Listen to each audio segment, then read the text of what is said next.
প্রিয় দর্শক, কেমন আছেন? আবারও নতুন করে আলোচনায় একজন সাবেক সেনাপ্রধান Iqbal Karim Bhuiyan IKB. Major general Ziaul হাসানের বিরুদ্ধে তিনি আদালতে সাক্ষ্য দিচ্ছেন।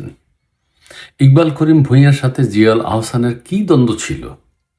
ইকবাল করিম ভূঁইয়া যখন সেনাপ্রধান ছিলেন তখন জিয়াউল হাসান ছিলেন একজন তার অধীনস্থ কর্মকর্তা, সেনা অফিসার।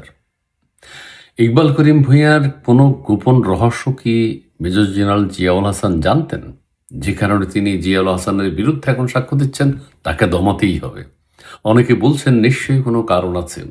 আবার এও বাজারে বেশ প্রচারিত, সেটা হচ্ছে ইকবাল করিম ভূঁইয়া বিগত সরকারের কাছ থেকে ব্যাপক সুযোগ সুবিধা নিয়েছেন।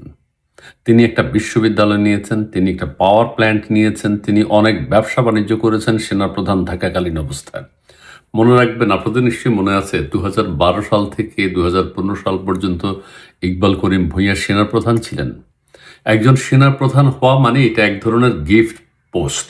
সরকারের সাথে এক ধরনের ভালো রিলেশন যাদের, তাদেরকে সেনাপ্রধান করা হয়। ঠিক আছে, ইকবাল করিম ভূঁইয়াও সেই সুবিধাভোগীদের একজন। নিশ্চয়ই বিগত সরকারের সময় যে 2014 সালে নির্বাচন হয়েছিল, সেই নির্বাচনকে আমরা অনেকেই এখন বলি কলঙ্কিত নির্বাচন। সেই নির্বাচনে সহযোগিতা করেছে কে? ইকবাল করিম ভূঁইয়া। নিশ্চয়ই বিগত সরকারকে আশ্বাস দিয়েছে, আপনারা নির্বাচন যেভাবে করুন, আমাদের কোনো আপত্তি থাকবে না। ইকবাল করিম ভূঁইয়ার আরও কিছু ব্যাপার আছে। বেগম খালেদা জিয়াকে যখন সেনা সদর দপ্তর থেকে উৎখাত করা হয়, তখন এই ইকবাল করিম ভূঁইয়াই সেনাপ্রধান ছিলেন। এখন আবার তার নেতৃত্বেই হয়েছে যা কিছু। তিনি তখন বিট্রে করতেন যে অন্যায় অত্যাচার আমরা মানব না, বেগম খালেদা জিয়া ক্যান্টনমেন্টেই থাকবেন। তখন বলেননি কেন? তখন সততা দেখাতে পারেননি কেন? এখন অনেকে বলছেন যে ইকবাল করিম ভূঁইয়ার নেতৃত্বে বেগম খালেদা জিয়াকে গুলশান পাঠিয়ে দেওয়া হয়েছে।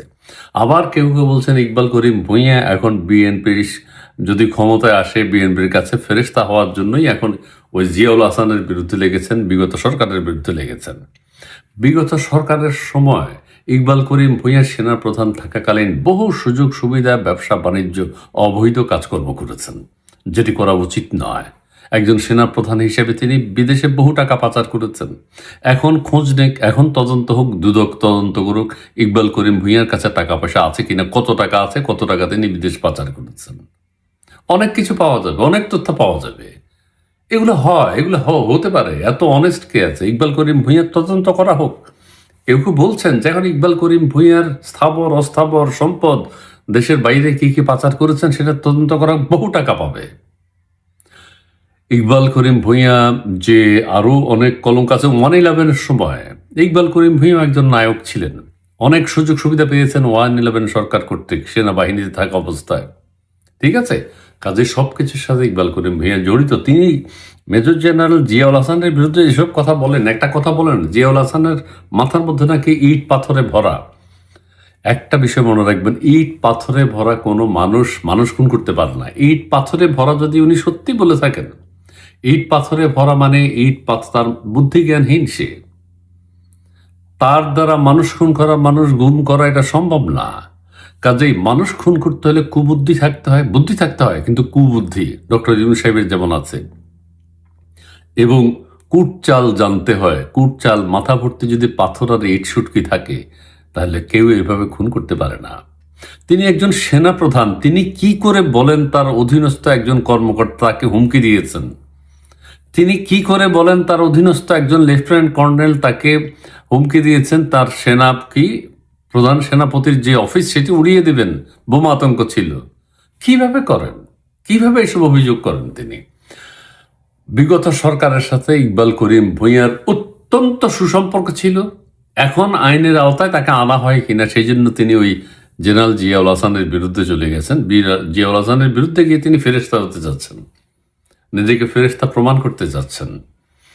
কাজেই আইকেবি এখন যা করছেন, যা করবেন, আগামীকালও সাক্ষাৎকার দেবেন, তিনি সাক্ষ্য দেবেন জিয়াউল হাসানের বিরুদ্ধে। এবং কেউ কেউ বলছে জিয়াউল হাসান ইকবাল করিমের সমস্ত দুর্নীতি, যেহেতু জিয়াউল হাসান বিভিন্ন সব সেনাবাহিনী, সব সেনা কর্মকর্তাদের ম্যাক্সিমামই জানাজানি আছে, জিয়াউল হাসানও ইকবাল করিম ভূঁইয়ার গোপন তথ্যগুলো জানেন, তিনি কার সাথে কি ব্যবসা, অবৈধ কি বাণিজ্য, অবৈধ কি লেনদেন করেছেন, সবকিছু। কাজেই আবারও বলি, সেনাপ্রধান হওয়া সহজ ব্যাপার নয়।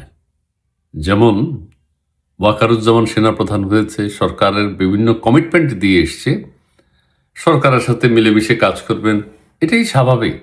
কিন্তু সেই স্বাভাবিক অবস্থার মধ্যে সেনাপ্রধান জেনারেল ওয়াকারুজ্জামান বিট্রে করেছেন, এটা তো প্রমাণিত। ঠিক আছে। আর ইকবাল করিম, তিনি বিট্রে করেননি। আওয়ামী লীগের যত বলা হয়, যত অপকর্ম ছিল, নির্বাচনে বানচাল কারচুপি করার কথা, সবকিছু করেছে সেনাপ্রধান ইকবাল করিম ভূঁইয়ার নেতৃত্বে। আওয়ামী লীগ যদি তখন কোনো অন্যায় করে থাকে, ভুল করে থাকে, সেগুলো করেছে ইকবাল করিম ভূঁইয়ার নেতৃত্বে। ইকবাল করিম ভূঁইয়া তখন বলতেন, উই রিভোল্ট বা আই রিভোল্ট, আমি থাকলাম না সেনাপ্রধান, বলতে পারেননি। তাকে হুমকি দিয়েছে, মৃত্যু হুমকি, তিনি কিছুই বলতে পারেননি। জনসমক্ষে কেন আসেননি, কেন কথা বলেননি? আজকে তিনি জিয়াউল হাসানের বিরুদ্ধে একটা সুযোগ নিচ্ছেন, এটাকে অনেকেই বলছে, দেশের সাধারণ মানুষ বলছে, ডাল মে কুচ কালা হয়। একজন সেনাপ্রধান হয়ে একজন কর্মকর্তার বিরুদ্ধে, তার অধীনস্থ একজন কর্মকর্তা ছিলেন জিয়াউল হাসান, তার বিরুদ্ধে তিনি সাক্ষ্য দিচ্ছেন। ওয়াই, কি স্বার্থ, কি সমস্যা, সেটি খুঁজে বের করতে হবে এবং সময় সেটা বলে দেবে। ধন্যবাদ।